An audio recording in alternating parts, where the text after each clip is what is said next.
And welcome. Remember, the hashtag is Morning Cafe. Now, Germany, Europe's biggest economy, is facing labor crisis in several sectors. Companies across many sectors have been struggling to fill in. In fact, according to Germany's labor minister, Hubertus Heil, the country will lack 7 million workers. By contrast, according to the Kenya National Bureau of Statistics, the number of Kenyans without jobs rose to more than 2.9 million. Now, during the meeting between President William Ruto and Germany Chancellor Olaf Scholz in May 2023, Chancellor Scholz agreed to open doors to 250,000 professional, skilled and semi-skilled Kenyans in an effort to meet Germany's huge labor requirements. Will this cure the whole unemployment headache in Kenya?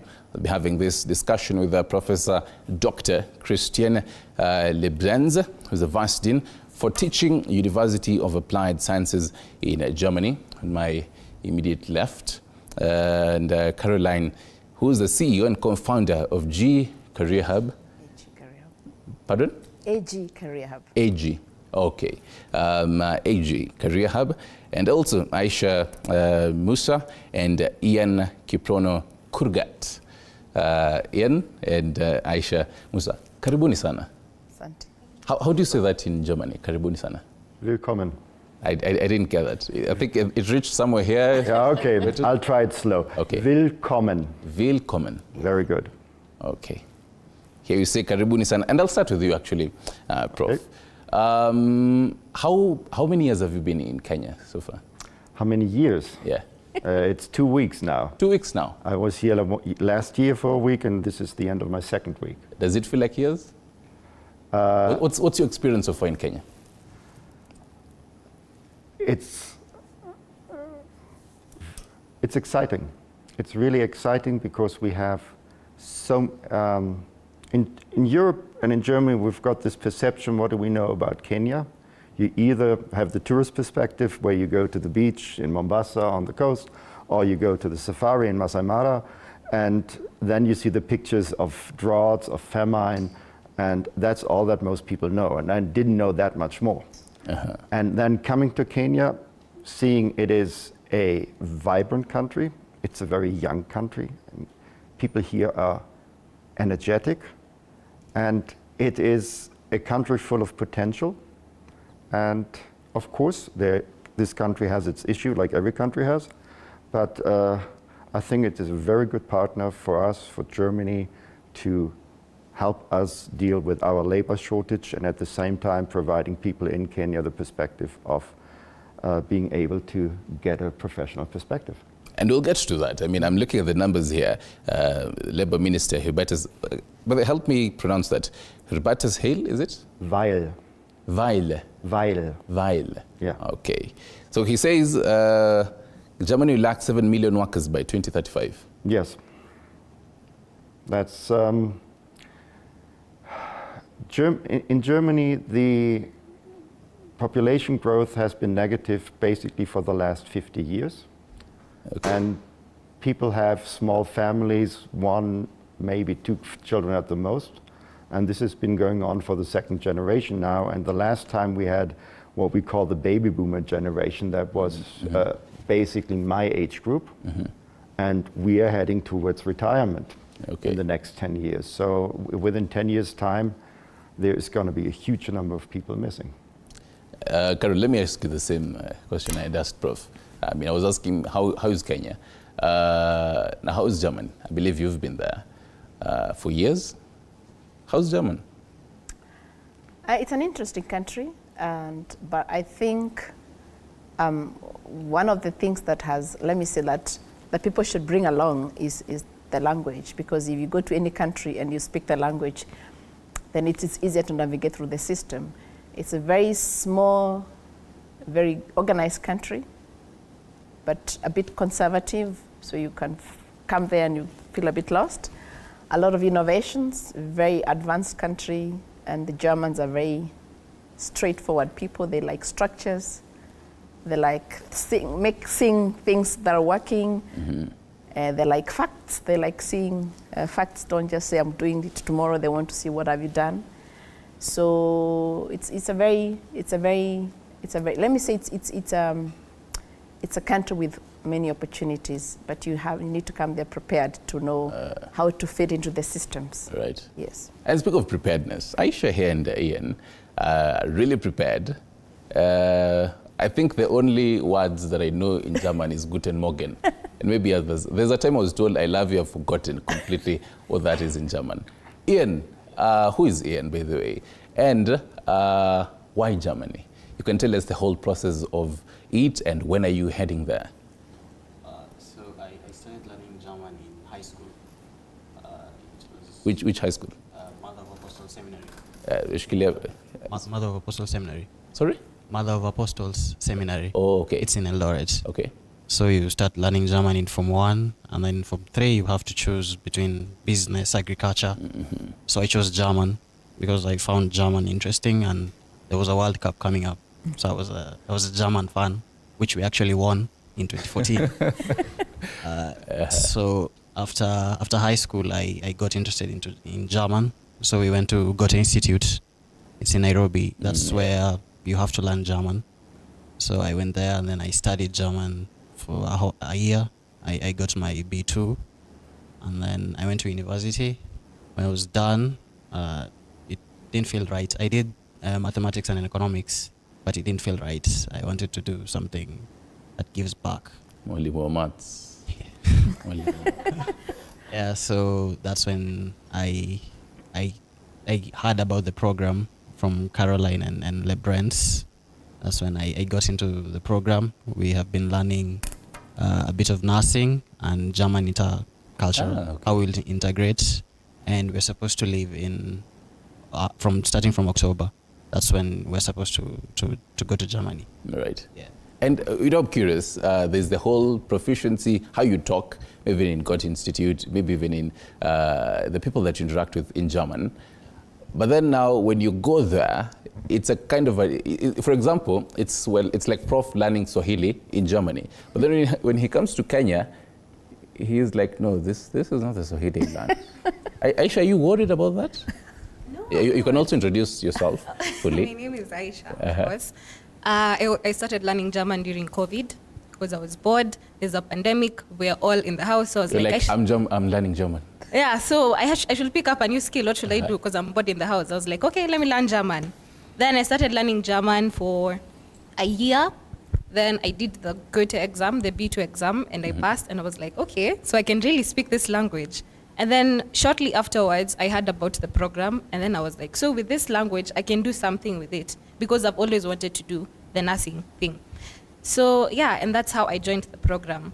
However, I'm not worried about experiencing different German from other people, because with this program, we've been able to interact with a few native speakers, and the fact that they can understand what I'm saying and they can understand what I'm saying, I'm good.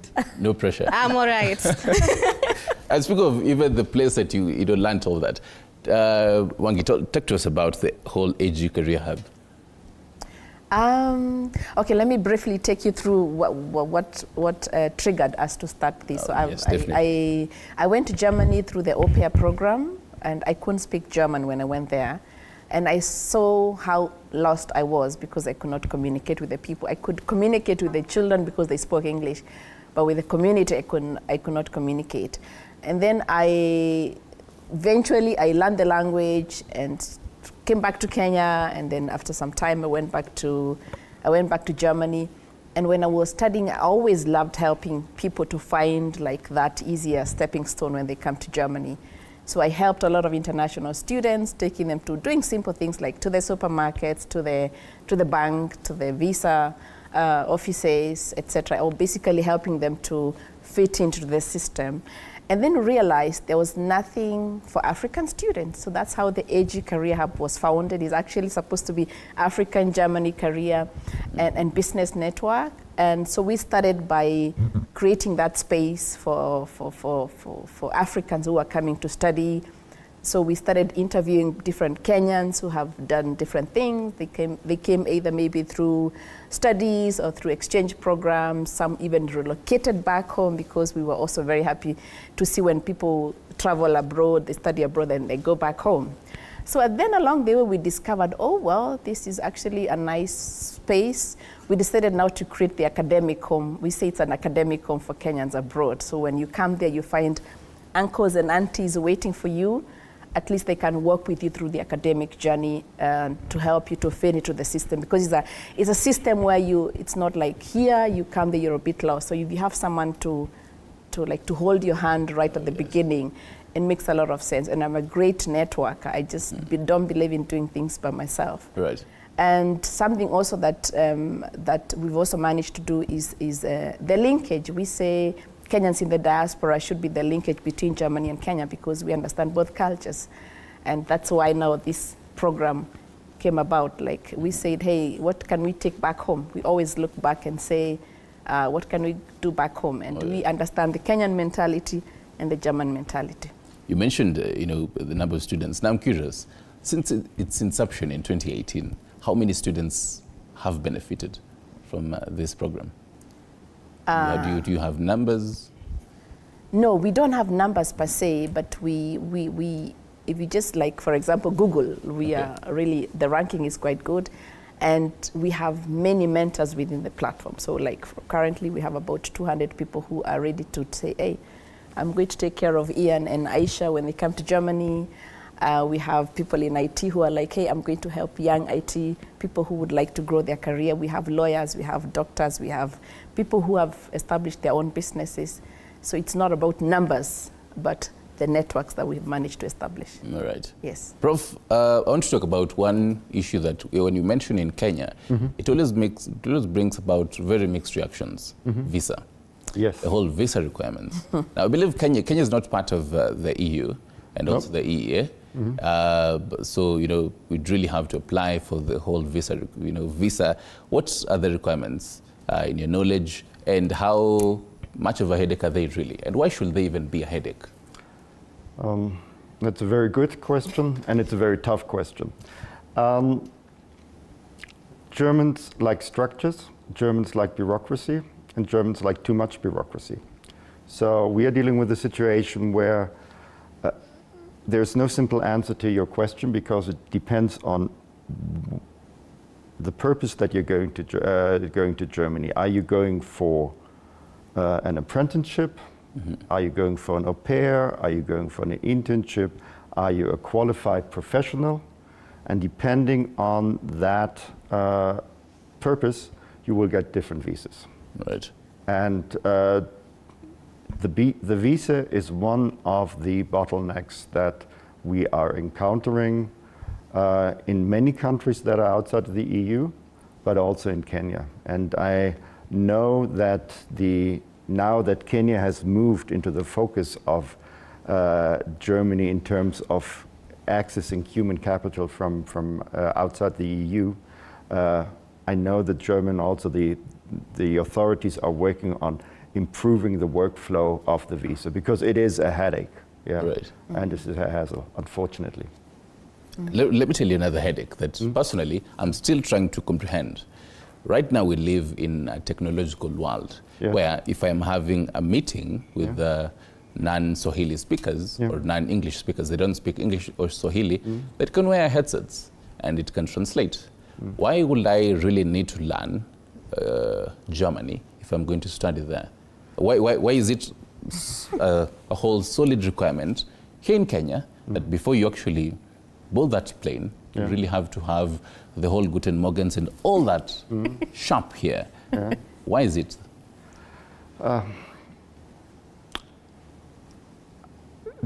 The promise of the technology is out there, but I also look over there. My experience is, if you want to understand people, it's more than you have your little headset and then it will translate the words, because you have to understand the language, you have to understand what is beneath the underlying message. Okay. Because as it is a different culture, it is the subtle messages that really make the difference. And the language is the key, and maybe it's just me being old and being too conservative, but I think for the foreseeable future, if you want to interact with people, you cannot go through an intermediary. I mean, it's just like talking to somebody through an interpreter. there's always something that gets lost in the translation, so you need it directly. And Mongi, you mentioned an interesting bit when you went there. You didn't really understand the language per se. How different will it have been if you had learnt it and you were as sharp as Aisha and Ian here before actually boarding that plane? Yeah, I think that the more language skills you have, the more advantages you have, because you have, like, for example, like the SMEs, most of them are very German traditional companies. They learn German, they learn English in school, but they never use it. It's not like international companies like Bosch or Siemens, where you find them using English as a company language. So if you want to really maximize your potential with the language, then it would really make a lot of sense. And then also as Professor Libren said, some of the programs for you even to join universities, you need to have B2, you need to have very good German language skills. That means if you have a short-term visa, what happens after the visa is over and you don't have the language requirements needed to enroll for these programs? So the better, I mean, in fact, it would have been better if I learned the language before I left, because I would have managed to maybe chase an opportunity or two because I have the language skills. All right. Yes. Ian, fine, you've learned the language in God's Institute, but the culture now is a different thing here. There's a whole, I believe one of the main cultures that I know of Germans is their beer. Germans and their beers are like this. True or false, Prof? Very true. That's just one of them, Ian. Speak of the whole culture. You're definitely going to have a whole culture shock there. Are you prepared for that? Yeah, actually, Dr. Lebrans has been teaching us for the past 1 year about the culture, you know. He taught us, like, the most important thing is to learn to say no. In Kenya, you can't really say no. You say no, it sounds rude. So you have to learn to say no. So in German, what do you say before we take a short break? In German, 9. 9. Yeah. Okay. Yeah. Right, and speak of 9, yes, we're taking a short break. I think I'll now have to learn how to take a short break in German, but don't go too far. I'm curious everything about the whole culture, the working hours in German compared to Kenya. Stick around for that conversation.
Discussing how do you work in Germany and the whole difference between working in Kenya, working in Germany, the whole difference that it really comes with. And there are also different statistics here. Germany is facing quite a whole headache in matters labor crisis. In Kenya, we have a whole unemployment crisis. So we're really discussing how we can cure this. And speaking of these numbers, Aisha, okay, this is a conversation we're having off air. The whole working hours in Germany, in Kenya, I know this is something you've definitely been told. How ready will you be? And even for someone who is going to go there, the working hours in Kenya, you probably used to working these hours, but then in Germany, the whole different kind of culture of working there. I'm very ready. Let's start by answering that. I'm very ready. And now, because we're going to do nursing is more of shift work. So once you're done with your shift, then it's okay. So I think I'm ready for that. And also, I think the way Germany is structured, there's a lot of balance. There's a work-life balance. So even the hospital has to find a way for you, even with your working hours, they structure the way you'll have even free time for yourself or for your family if you have a family. So I think Germany has really appreciated that as compared to our country over here. So I think that is a very good opportunity for us all. Right. Yeah. And there's one common myth. Okay, sometimes it's not a myth, but when you mention nurses in Kenya, most would say, well, they're rude. Prof, you can also, I don't know how much you've interacted with that, but in Kenya, when you mention, nurses in Kenya, most of them you'd say, well, they're rude. It's something on the street. I don't know, what's the myth in nurses in Germany? I was just going to answer that with professionalism. Yeah, that's the key thing about being a nurse in Germany. You have to be professional in everything that you do and how you interact with everyone. That's what we have been taught in school. I also think in Kenya it's a myth. I don't think it's true. I think Kenyan nurses are very nice. I mean, of course you'd say that.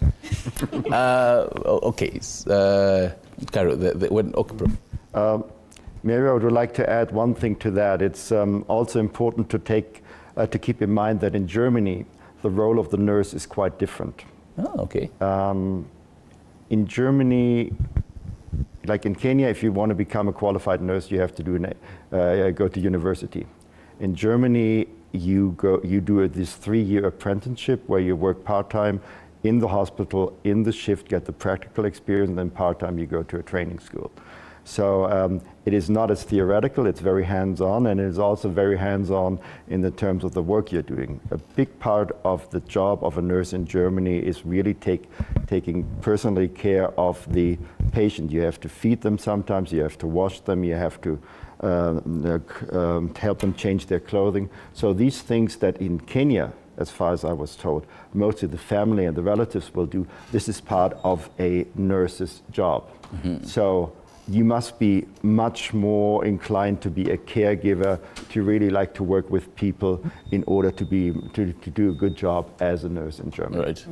Wangi, this numbers here, about April the KNBS released data showing the number of Kenyans who are unemployed rose to about 2.97 million.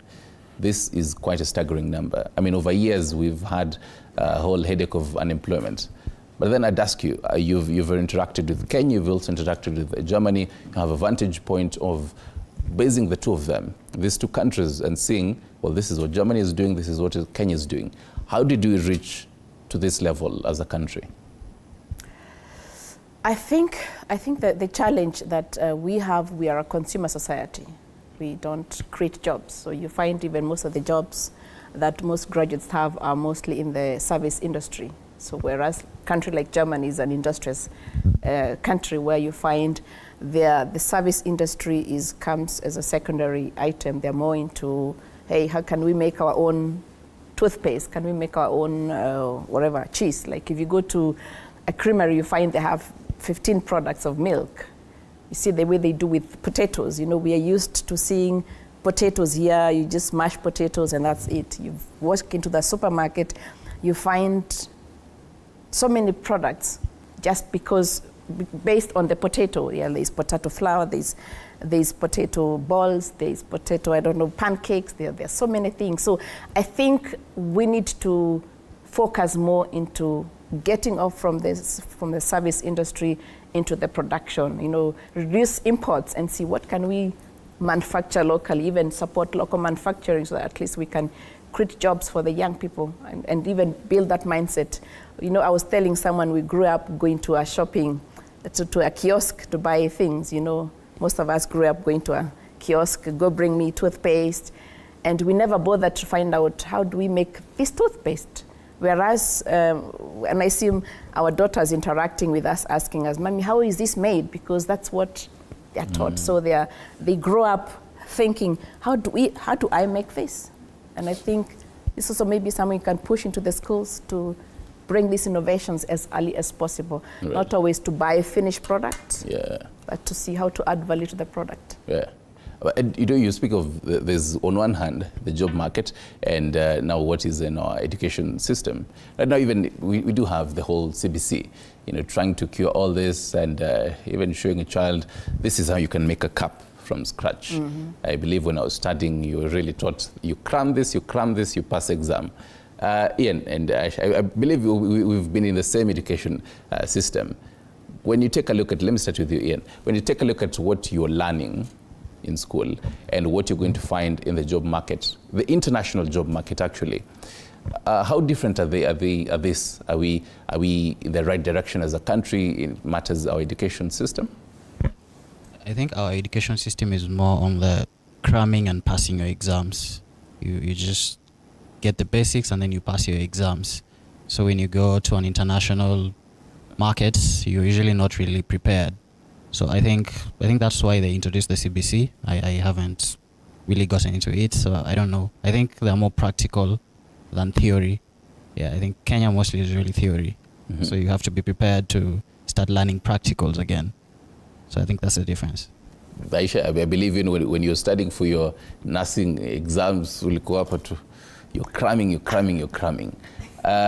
In the job market, even as the prof was explaining, the role of a nurse outside, even in Germany, it's somewhat different.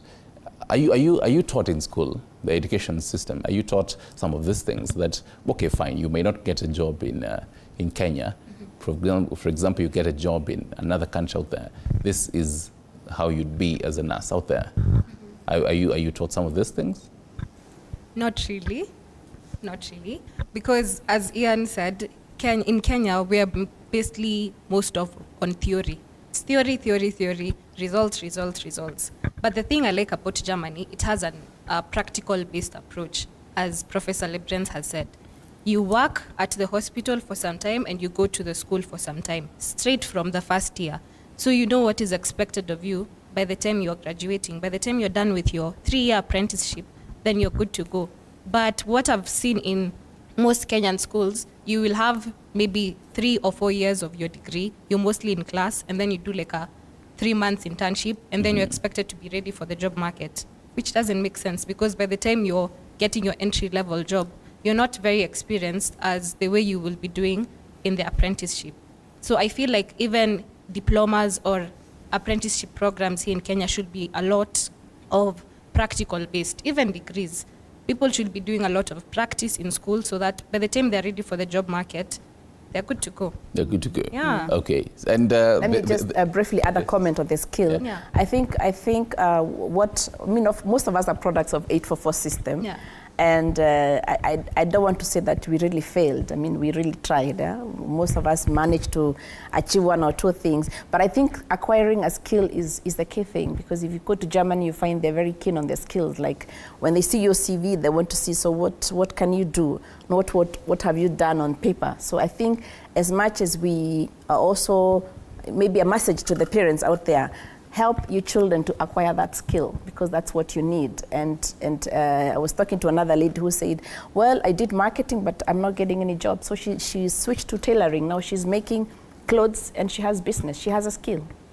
And that's quite common, but in Kenya, someone studied as an engineer, and right now they're singing for us. And quite a number. And speaking of which, you can always talk to us on our social media handles, 22047, and all other social media handles there. There's a question for you, Prof, here.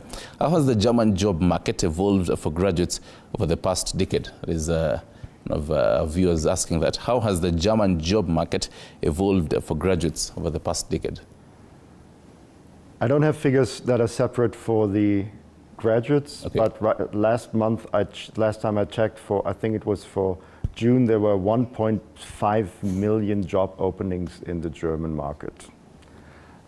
We still have some unemployment, so there's some mismatch. But I think if you have the language skills, at least the B2, if you're willing to go for it, to struggle to get used to our culture, which is not that straightforward, you can proceed in just about any profession. So whether it is in the, as you mentioned, marketing, whether you're an engineer, whether you're in nursing, whether you're in IT, you drive down the road in Germany for a kilometer or two, you're likely to pass at least 2 cars that say, help wanted, we need people. You pass 3 posters that say, come join our company.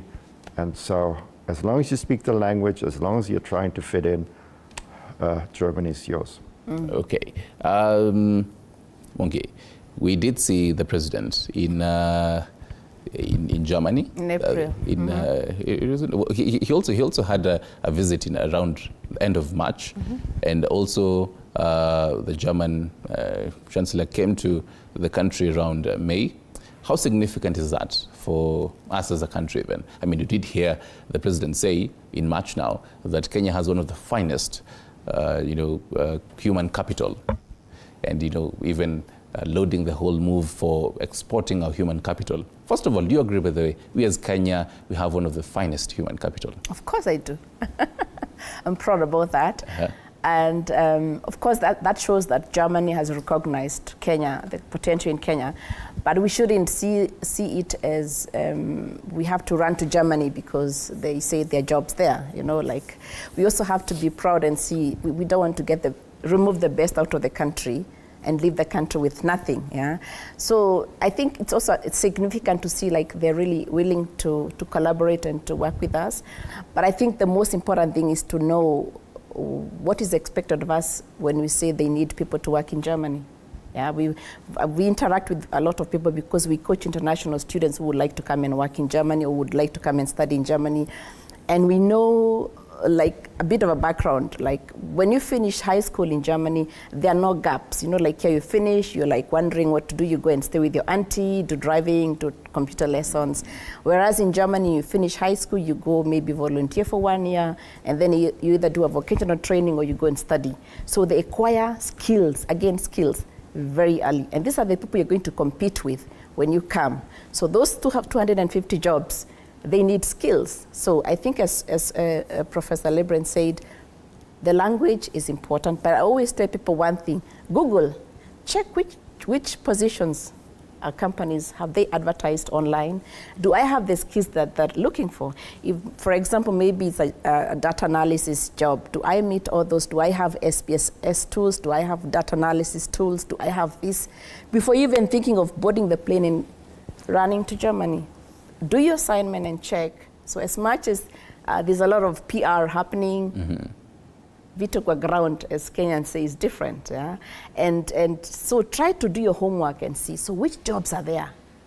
Do I meet the requirements? Because as Christian said, jobs are there, yes, fine, but you might apply, you might send 100 applications, nobody's responding because you do not have the skills they're looking for. So the first thing is check the skills, and if you don't have them, get that skill as well. Yes, and we are here as Kenyans in Germany to help you acquire that skill. And actually, speak of helping out, I'm pretty sure someone who is watching right now, they're wondering, okay, I don't really have to go all the way to German. I can work from my bedroom. How different is that? For example, working for maybe a German company, just at the comfort of your home, remotely in Kenya, as compared to having to go all the way to German, Mwangi? It is possible. We have companies that have outsourced. People are working remotely, and you can do it when you're still here. I mean, of course, the climate in Kenya is is much better than going to suffer in the cold. There's no nyama choma there. There are no really? road trips. Yeah. That's, Yeah. I mean, And you're struggling there's with the beer language there. Is beer no nyama choma? It is there, but it's not our Not nyama choma. the, I feel it. Yeah. So, but of course, if you get the chance to go there, it's an eye opener. Seeing all this technology that they have, we have like the subways with drivers, things that we've never seen. It will be an eye opener for you. Go just walk into supermarkets, seeing the way they arrange their products. You become even more innovative the way you think, seeing their roads, seeing many things. So it's just like when you go to Uganda and see the way they do things different. Oh, yes. So it's good to benchmark. But of course, if you get a chance to work here, why not? Oh, yes. Yeah. And speaking of challenges, Ian, the whole challenges of Hakuna Nyama Choma, but then what other challenges do you really foresee when you go to Germany? Have you contacted other people who live in Germany? What do you actually hear from ground? Most of our contact comes from Caroline. Okay. She has first-hand experience. So mostly the challenges I hear, it's about the weather and the loneliness. I hear it's lonely. You don't really get a lot of friends. Kenyans are friendly. Germans are, okay, sorry, but And you're speaking the truth. We are reserved, to put it mildly. so the good thing about the MKU program is you go as a class, so you still get the friendliness. And Caroline also said that we'll get support from them. So if the loneliness thing is not there, which loneliness brings despair, and despair brings mental issues. So if that one is solved, it's easier for us. Any other challenges, I think we can handle. Okay. It's because now being in a new place, you always have that. You still miss home. How also, and I'll get this from Prof and Caro. Do you anticipate that? Maybe thinking about home every time, you're not really there. You're there physically, but then your mind is like, whoa. Okay, I learned this. I was taught about this by Caro and Prof. The whole program prepared me for this, but then, whoa, this is a whole different thing. Okay, I think the solution to that is just going on with an open mind, because it's a new country, a new culture. The language that we're learning here, as Professor Lebrens tells us, is Hochdeutsch, meaning it's formal German. So we are told we should also expect dialects. Like, for example, if someone comes to Kenya, you hear someone from the rural, Tseme Nyeri, speaking English, and someone from... You had to go with Nyeri. Okay. And someone from another part of Kenya speaking English. Of course, if you look, or even Kiswahili, we all speak Kiswahili differently. Yes. And us, we're just learning the formal German. So you go there, and then someone is speaking to you in a way you're like, hey, I have the certificate, but is this the real thing that I'm supposed to expect? So, but yeah, we're just going there with an open mind. We also heard that Germans eat a cold meal for dinner. Like, you can have bread and butter for dinner, and you're like, hey. Is my ugali. Yeah, you expect like rice and beans or something, like a hot meal. A hot ugali in the plate. Yeah. And then you go there, someone is giving you bread and butter, and then you sit there, you're waiting, okay, and where's the food now? And like, that's the food. So we are going in with an open mind, more experiences, the exposure. Of course, with the nursing, we're going to learn diverse cases. The German has a better education system, okay, with the hospitals and the schools and all that. So we're going in with an open mind to learn more culturally and also education-wise. Wangi, how long? Okay. Let me just plug in something about, sorry, Christian. No problem. A big shout out to Rose Komarek, if you're watching us. She is one of the brainchild of this program. Okay. And the beauty, I said I'm a networker, the beauty of these networks that we have initiated abroad is to make sure that when these young people come, their parents, their guardians are safe. So Rose, she's a Kenyan nurse trained in Germany who has a Facebook group with over 2,500 African nurses in Germany. So those nurses, they help each other. And now when they come, Rose, together with her network, are going to take care of these young fellows. So even feeling homesick, they have connections to Kenyan nurses who are already there. We didn't have such a thing, so we walked into a space where we had to swim alone. How long did it take for you to adapt? Oh, quite some time, I think 5 years. I mean, you're there, you're like, there's no mokimo here, someone give me mokimo. yeah, mukimo, just like finding your space, because it's an environment where you feel like sometimes you're overshadowed. They don't see Africans as professionals per se, you know, like there are a lot of funny things within the society, or some people are conservative, but we are beyond that. I think we've managed to create that space for us where we feel safe. And Prof, even as you come into what she's talking about, speak of the whole networking. Yep. How important will it be even for Ian and Aisha to network to not only other Kenyans who will be there, but also even now the Germans? I think it's extremely important, and this is what we also have been encouraging all the students, that if you want to not only survive in Germany, but if you actually want to enjoy living there, you should get to know people, you should go meet Germans, and Germans like to do sports, so join a sports club, join a chess club, just whatever, join a local church. That's how you not only survive in the country, but that you actually enjoy. And Germany, despite all the rough edges that Germans have, it can be a very good place to live. So people should take that positive side and just don't think about just sticking it out. Okay, and you speak about knowing people. Now you know the right people. I'm going to Germany, guys. We have about 5 minutes. I really want to get your last words. I'll start with you, Aisha, as we kind of this, maybe a minute, your last words. The whole program, what, now even after, you know, Germany, when you come back home, people will definitely be expecting, Ametoka German. What is she bringing to us now? Tesla. Yeah, Tesla. Of course, first of all, with the program, I would highly recommend it, because I cannot compare who I was before I joined the program. Okay. We've got some intercultural training. I've gotten to improve my German as well. Now I know what to expect, how I can board a train, because now there's a whole system, like not like matatus here. So everything is so different. So they've prepared us so well. So we even feel confident when we go there. We're not going to be so lost, and we'll have a very good support system. So I think everyone should at least give this program a chance. What was your other question? What you're bringing to, what you might, apart from a Tesla, what you might really want to bring back to Kenya? A BMW, please. BMW? Oh, yeah, briefly. Okay, so of course the education system and the healthcare system is different, because we'll experience new cases and a new way of being trained. So I hope to bring the skills that I've learned, because I know I'll be a culturally competent nurse. So I'll bring the skills that I've learned and see what is lacking in the healthcare system, and of course introduce those skills and that knowledge here back home. Okay, Ian, your parting shot. I would say people should learn German. If you're at home and you're thinking about learning a language, it should be German. German is an interesting language. It's not that hard. Kenyans speak a lot of languages. People speak 3 or 4. So it's easier to add another one.